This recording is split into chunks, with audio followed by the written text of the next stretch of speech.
বৃষ্টিময় একটি ভিডিও নিয়ে এসেছি। আসসালামু আলাইকুম, সবাই কেমন আছেন?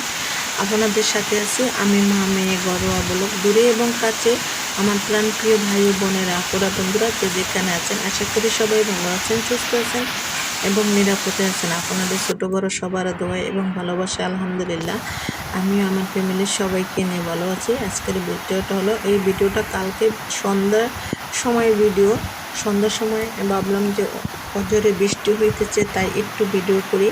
আসলে কয়েকদিন যাবত থেকেই তো বৃষ্টি, তারপরে ভাবলাম যে যদি একটু ভিডিও করি তাহলে মনে হইতেছে একটু ভালো লাগবে।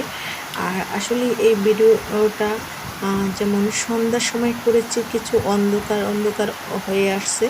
আর বৃষ্টি হলে তো আকাশে মেঘ থাকলে এমনিতেই অন্ধকার হয়ে যায়, তারপরেও মনে করেন যে একটু আলো আলো আছে। তারপরে ভাবলাম যে আসলে এই ভিডিওটা আমি করে নিই, করলে আমার কাছে অনেক ভালো লাগলো। আর রিমঝিম বৃষ্টি বাড়লে তো কান্না ভালো লাগে বলেন তো? সবারই তো ভালো লাগে না? রিমঝিম বৃষ্টিটা তো খুব সুন্দরই লাগে, তাই না? বেশ কী সুন্দর, যদি টিনের ঘরের চাল হতো, তাই টিপ টিপ বৃষ্টি পড়তো, তাই সেই অনেক ভালো লাগতো, তাই না? আর যেহেতু এখন বিল্ডিংয়ের ঘরে আসলে অতটা আওয়াজ, তো দরজা জানলা আটকে ফেললে তার বোঝা যায় না। আর যেহেতু বিল্ডিংয়ের ভিতরে, আর যে টিনের ঘর থাকে গ্রামের বাড়ি, তখন কিন্তু এটা বেশ ভালো শব্দ শোনা যায়, আওয়াজ হয়, এটা শব্দটাই কানে লাগে, অনেক ভালো লাগে। বিশেষ করে যখন গ্রামের বাড়িতে আমার টিনের ঘর ছিল, যেমন আমার বাবারও টিনের ঘর ছিল, বাট আমার বাবার এখনও টিনের ঘর আছে, আমার শ্বশুরের টিনের ঘর ছিল।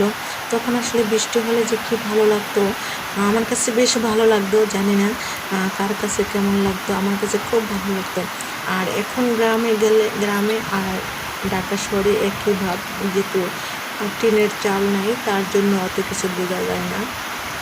বোঝা যায় শুধু সরসর সরসর শব্দ হয়, এরকম একটা বোঝা যায়। আর দেখেন আমার মেয়ে হাত তুলে পানি নিতেছে, যে সে আসলে সে ছোটোবেলা থেকে বৃষ্টি হলে খুব পছন্দ করতে, এখনও সে বৃষ্টি অনেক পছন্দ করে। তার রুমের জানালা দিয়ে মানে দেখা গেছে খাটের অর্ধেক ভিজে যায়, তারপরে কি করে জানেন, জানালা খুলে রাখে। ওর কাছে না অনেক ভালো লাগে, ও বলতেছে যে না, বৃষ্টি হলে না অনেক ভালো লাগে।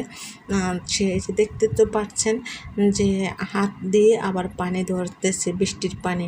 আর এটা হলো আমার রুমের পূর্ব সাইডটা, দেখেন কত সুন্দর লাগে। তো সবাই ভালো থাকবেন, সুস্থ থাকবেন, আল্লাহ হাফেজ, আসসালামু আলাইকুম।